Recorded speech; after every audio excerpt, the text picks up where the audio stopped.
Madhya Pradesh power grid corporation limited का जो exam है उसके लिए general awareness from power generation related general awareness जो है उसके क्वेश्चन हम लोग डिस्कस कर रहे हैं। और आई होप ये क्वेश्चन आपके लिए बहुत यूजफुल होने वाले हैं, क्योंकि जनरल अवेयरनेस के बारे में हमको बहुत सारी चीजें हैं जो राइटली पता होना चाहिए। अगर वो हमको जानकारी है तो उनसे रिलेटेड क्वेश्चन को हम लोग ठीक कर सकते हैं। तो अब ये डिस्कशन लेके आए हैं। डिस्कशन इसलिए ताकि डिस्कशन अगर आप लोग सुनते हैं तो आपको बाकी ऑप्शंस के बारे में भी थोड़ी जानकारी होती है, जिससे रिलेटेड आगे क्वेश्चन सही होने के चांसेस अधिक हो जाते हैं। तो let's start. Power grid corporation की स्थापना कब हुई? पावर ग्रिड कॉर्पोरेशन की स्थापना इसको किया गया 1989 में मध्य प्रदेश में। मध्य प्रदेश पावर ग्रिड की स्थापना 1989 में किया गया at the time of chief minister Motilal Vora, 1989। Next, Mahatma Gandhi जल विद्युत परियोजना स्थित है।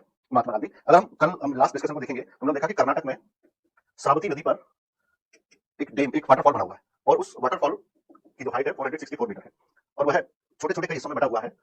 जैसे एक पार्ट है उसका जिसको कहते हैं राजा, एक पार्ट है जिसको कहते हैं रानी, एक पार्ट है जिसको कहते हैं रोबोट, और एक पार्ट है जिसको कहते हैं अरवर। इन सबको मिलाकर बना हुआ है Mahatma Gandhi waterfall.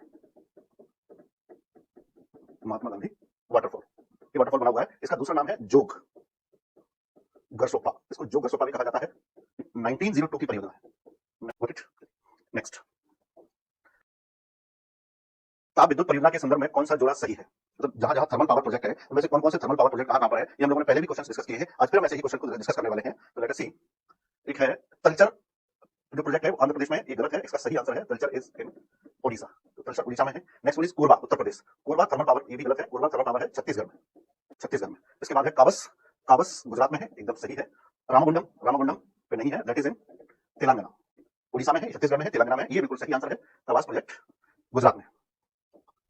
Next, Which of the following comes under the category of non-conventional source of energy? Non-conventional source of energy का मतलब है, जिसकी हम लोग अभी चर्चा किए थे, अक्षय ऊर्जा के साधन। अक्षय ऊर्जा के वे साधन जिनका कभी क्षय नहीं होगा, जिनकी अवेलेबिलिटी हमेशा बनी रहेगी। जैसे कोल है, तो कोल एनर्जी का ऐसा सोर्स है जिसके खत्म होने के, जिसके समाप्त होने के खतरे बने हुए हैं, क्योंकि उसको माइन करके निकाला जाता है और एक समय आएगा कि कोयले की आपूर्ति कम हो जाएगी और कोयला कम होने लगेगा। इसलिए हम लोग नॉन कन्वेंशनल यानी अक्षय ऊर्जा के साधनों का तेजी से तलाश कर रहे हैं और ऐसे नए साधनों को खोज रहे हैं जिससे कि हम ऊर्जा की सप्लाई है उसके लिए ऐसे साधनों पर, पारंपरिक साधनों पर, ट्रेडिशनल साधनों पर निर्भर नहीं रह पाए। तो that is our mode of energy.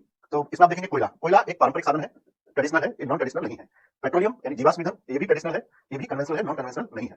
Natural gas, ये भी कन्वेंशनल है, नॉन कन्वेंशनल नहीं है, ये भी कन्वेंशनल है, ये भी कन्वेंशनल है। ये सब क्षय ऊर्जा के साधन है। बायोगैस है जो कि क्षय गैस का साधन नहीं है, बल्कि यह एक अक्षय ऊर्जा का साधन है, अक्षय ऊर्जा, नॉन कन्वेंशनल पर हम लोग फोकस कर रहे हैं। और जैसा कि मैंने आपको बताया था कि जो हमारा टारगेट है, वो टारगेट ये रखा गया है कि आगे आने वाले 2030 तक हम लोग जितने भी एनर्जी हमारे यहाँ बन रही है, जितनी भी पावर जनरेट हो रही है, उस पावर में सबसे ज्यादा जो रेशो है वो किसका है? ट्रेडिशनल, कन्वेंशनल जो मेथड है, कन्वेंशनल सोर्स ऑफ एनर्जी है, उसको लगभग आधा करके आधी हिस्सेदारी हम लोगों को नॉन कन्वेंशनल की करनी।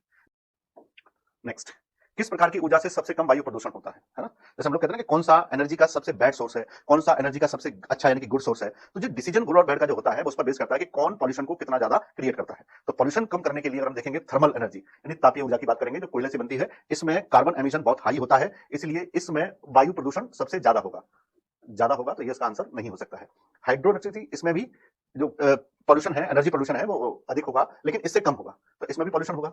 न्यूक्लियर एनर्जी में तो आप जानते हैं रेडियो एक्टिव चीजें एमिट होती हैं, रेडियो एक्टिव चीजों का उत्सर्जन होता है, जो पर्यावरण के लिए सबसे ज्यादा खतरनाक होता है न्यूक्लियर एनर्जी में। इसलिए इसके प्लांट्स ऐसी जगहों पर लगाए जाते हैं जिसका जो अवशिष्ट पदार्थ है वो समुद्र में मिला दिया जाए या ऐसी जगह पर छोड़ा जाए जिससे कि ह्यूमन पर इसके प्रभाव कम पड़े। हमारे बहुत सारे न्यूक्लियर पावर प्लांट इसीलिए देरी से शुरू हो पाए, क्योंकि उसके पीछे का सबसे बड़ा कारण ये था कि वहां से उससे जो उत्सर्जित होने वाली रेडियो एक्टिविटी है, उससे वहां के रहने वाले लोगों में आम जनजीवन बहुत प्रभावित होगा। जैसे समुद्र में सीधा उसको छोड़ा जाएगा तो मछलियों के मर जाने का बहुत खतरा होगा। इसलिए इस प्लांटों को बनाने के लिए एनवायरमेंट इन सबका एक बहुत बड़ा कन्वेंशन किया जाता है, जिससे कि कम से कम पॉल्यूशन हम लोग कर पाए।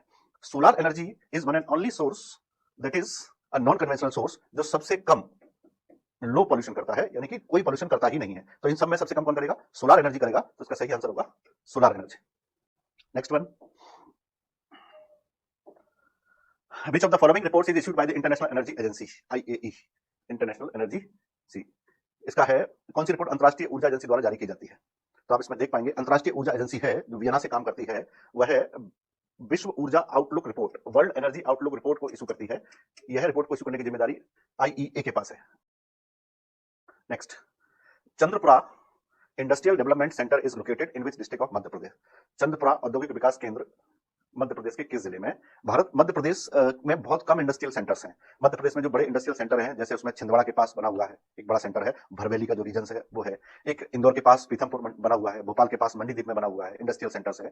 जैसे ही भिंड डिस्ट्रिक्ट में बना हुआ है मालनपुर, वो भी इंडस्ट्रियल एरिया है। ऐसे ही छतरपुर के पास, चंद्रपुर में एक नया इंडस्ट्रियल एरिया डेवलप किया गया है। तो इसका करेक्ट आंसर है छतरपुर, छतरपुर के पास स्थित है ये। बांधव व मांडू ताप विद्युत ग्रह परियोजना किन दो राज्यों की संयुक्त परियोजना है? बांधव और मांडू।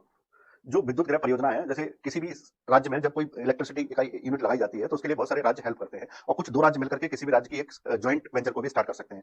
ऐसा ही हमारे पास दो बड़े प्रोजेक्ट हैं, बांधव और मांडू ताप विद्युत केंद्र, जो मध्य प्रदेश और गुजरात के संयुक्त उपक्रम है, यानी ज्वाइंट वेंचर है मध्य प्रदेश और गुजरात के। In which district of Madhya Pradesh 10 KV plant for making biofuel from ratanjot. रतनजोत जैसे जेट्रोफा भी कहा जाता है, से हम लोग बायोफ्यूल बनाने की कोशिश कर रहे हैं, जो मध्य प्रदेश के कौन से उसमें जिले में लगाया जा रहा है, तो उसका नाम है बांसगढ़ी मंडला में। Match the following list. इसमें आप देखेंगे power nuclear power atomic station है, तारापुर महाराष्ट्र में है, तो तारापुर महाराष्ट्र में है तो ए का होना चाहिए 4। ठीक। नेक्स्ट वन इज रावत भाटा, और रावत भाटा है राजस्थान में, उसका होना चाहिए 3। एंड नेक्स्ट वन इज काकरपाड़ा, काकरपाड़ा है गुजरात में, और कैगा एटॉमिक रिसर्च सेंटर है, ये है कर्नाटका में, कर्नाटका में। तो करेक्ट आंसर होगा ए का 4। तो ए का 4 इस पर है, ए का 4 है, बी का 3 है, तो correct answer is C. C is the correct answer. इसमें मैंने बताया था आपको लास्ट टाइम में भी अपने लेक्चर में कि जब भी हम अगर पावर स्टेशन पढ़ते हैं, चाहे कोई भी पावर स्टेशन हो, तो उनके बारे में ये पता होना चाहिए कि उनकी लोकेशन कहाँ है। कि कभी कभार जनरल अवेयरनेस में से ही क्वेश्चन पूछे जाते हैं कि किसकी लोकेशन कहाँ पर है। तो अगर आप इन चीजों को ध्यान से सुन रहे हैं, समझ रहे हैं, तो आप इन प्रश्नों को आसानी से सोल्व कर सकते हैं कि most of the power station या न्यूक्लियर पावर स्टेशन या हाइड्रो पावर स्टेशन कहाँ कहाँ लोकेटेड है, ये हमको पता लग जाएगा। ठीक है, next, Bharat heavy electricals limited Madhya Pradesh के किस जिले में स्थित है?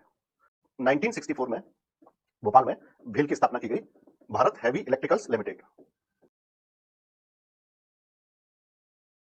ये था हमारा टारगेट कि हम आने वाले एग्जाम में आप लोगों की जनरल अवेयरनेस जो कि आपके पावर जनरेशन सेक्टर में पूछे जाएंगे उसकी तैयारी कराएंगे। तो इसको आप रेगुलर देखते रहिए, हम लोग इसके ज्यादा से ज्यादा क्वेश्चन आपके लिए लेके आएंगे जो आपके एग्जाम के लिए बहुत ज्यादा यूजफुल होने वाले हैं। ठीक है, इसको हम कंटिन्यू सीरीज हमारी रहेगी, आप इसको बिल्कुल देखते रहिए और ध्यान से सुनते भी रहिए, क्योंकि जब हम डिस्कशन करते हैं तो हो सकता है कि डिस्कशन में कुछ ऐसी चीजें पता लगती है जो हमारे एग्जाम के लिए बहुत जरूरी होती है।